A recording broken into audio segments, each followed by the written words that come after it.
Bon, après 3 mois d'aventure, quelques jours sur Paris, il y avait 2 possibilités. C'était soit rentrer à la maison, tranquillou, à la grande mode, posé sur mon canapé, soit continuer l'aventure. Mais alors je me suis dit, après Los Angeles, après Londres, Tokyo, où est-ce que je pourrais aller pour que ce soit un petit peu excitant? Eh ben je crois que j'ai trouvé. Donc voilà, nous sommes dimanche matin, il est 8h et c'est le moment de partir. Sac à dos sur le dos, 17 kg, un autre un petit peu devant, et on the road again. L'aventure continue. Metro Goldwyn Mayer presents CWT Kug World Tour.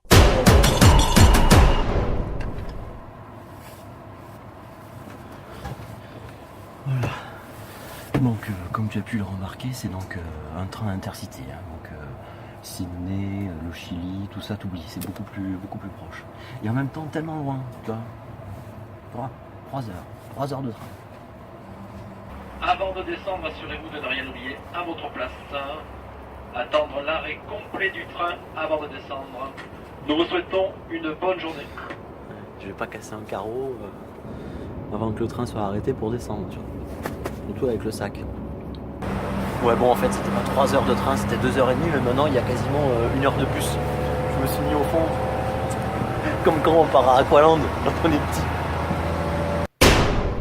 Le Kug World Tour se termine dans quelques kilomètres. 94 jours d'aventure, des hôtels, des auberges de jeunesse, mais aussi 17 nuits dans la voiture. Voilà, je suis allé 3 fois à la plage, j'ai plus souvent sorti le parapluie et j'ai porté très souvent ma veste. Pour répondre à la question que tout le monde me pose, quel est le pays que tu as préféré? En 1, c'est la Nouvelle-Zélande, en 2, le Japon, en 3, les États-Unis. Pour les villes, c'est d'abord Wellington, la capitale la plus petite et la plus cool du monde, c'est en Nouvelle-Zélande. En 2, c'est Londres, en 3, San Francisco. Le paysage le plus beau, c'est le lac Pukaki, en Nouvelle-Zélande, mais alors à 15h, le lundi 9 janvier, parce que quand je suis repassé un petit peu plus tard, c'était quand même un petit peu moins bien. En 2, le Cap Renga, la pointe nord de la Nouvelle-Zélande, avec son phare, là, au lever du soleil. Et puis la vallée de la mort, et plus précisément le Golden Canyon. Niveau des déceptions, sans hésiter, en 1, Tahiti. Ah oui. Le Grand Canyon et son sol en verre, très cher et finalement pas si bien que ça. Los Angeles et Hollywood Boulevard qui ne fait pas rêver du tout. Et d'ailleurs, si par hasard je deviens connu, alors là je veux pas que mon nom soit sur une étoile. Si c'est pour se retrouver devant un bar à chicha, merci bien. Bon. On mange beaucoup de burgers aussi quand on fait le tour du monde. Pour les meilleurs, en 1, Five Guys, en 2, Check Shack, en 3, Wendy's. On croise beaucoup de Français, on croise beaucoup d'Allemands aussi. Ce sont eux les grands gagnants. J'ai parcouru 49 307 km entre Paris, Hong Kong, Tokyo, la Nouvelle-Zélande, Tahiti, la Californie, Londres, Paris, Guéret. Ah ben je vous avais dit que l'aventure continue encore un petit peu. Alors c'est sûr, c'est différent. Mais c'est bien. Faut travailler un petit peu, quoi. Voilà, c'est ça, quoi. Il faut... Bam!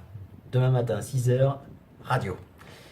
49 307 km et tout s'est très très bien passé. Désolé pour tous ceux qui espéraient que ça se passe un petit peu mal pour pouvoir ouvrir l'enveloppe et avoir leur cadeau. Je suis désolé. Pourtant, tout était prévu. Il y avait même un jingle au cas où. Today, Kug is dead.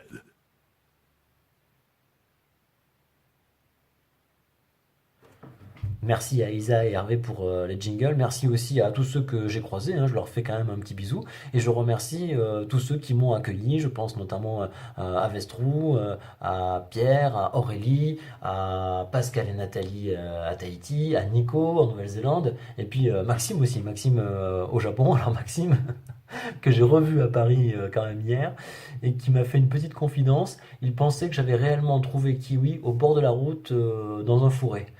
Non, je suis complètement désolé, c'est vrai que ça a cassé un petit peu le mythe, mais Kiwi a été acheté bêtement dans un magasin de farce et attrape à Auckland. Voilà. Mais cela dit, il vous embrasse, il est là, il est en train d'écouter de la musique aussi, il se met à la radio, c'est pareil, je lui ai dit, tu sais, maintenant les vacances sont terminées, tout ça. Il est en plastique. Bisous. Kug World Tour. A so hard challenge in a so quiet village.